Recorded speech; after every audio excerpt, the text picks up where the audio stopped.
Here are 5 underrated movies everyone should see. The Killing of a Sacred Deer.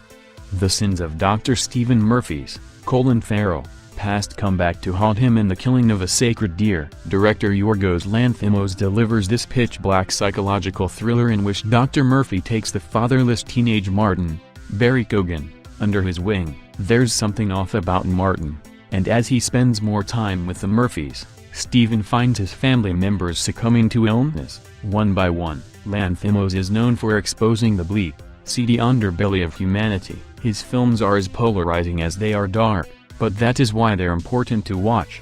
Challenging movies like The Killing of a Sacred Deer provoke the deepest of conversations and debates. Step outside your comfort zone and give this film a try. While We're Young.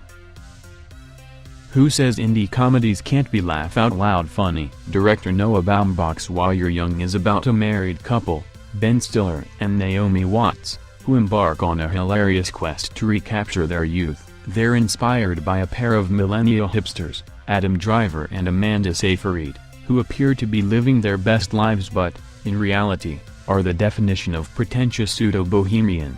While We're Young is one of Baumbach's most financially successful films. Still, walk into your average waiting room, and most of its occupants likely haven't heard of it. It's a shame because While We're Young is an inventive movie with broad appeal. Trust us, you don't need a beanie and a cocktail in a mason jar to enjoy it. Cut Bank.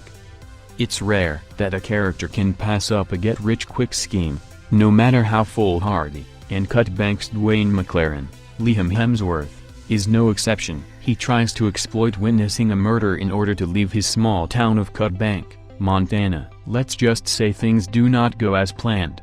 Cut Bank is a black-humored, thrilling examination of the dark side of pursuing the American dream. Critics didn't agree, giving Cut Bank a measly 35% on Rotten Tomatoes.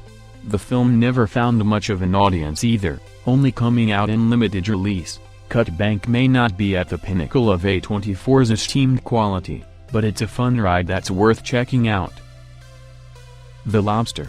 Bring on the bleakness. The Lobster marks Yorgos Lanthimos' second appearances on the list. This dark comedy takes place in a dystopian world in which single adults are given 45 days to find a life mate. Should they fail, they will be transformed into an animal of their choosing. A premise doesn't get more absurdist than this, making it an overall tough sell. Critics loved it, but The Lobster barely managed to garner any awards buzz. The film is cynical, disturbing and is about as comfortable as wearing wet clothes. But if you're able to embrace it, you'll find yourself laughing through the pain. The Florida Project.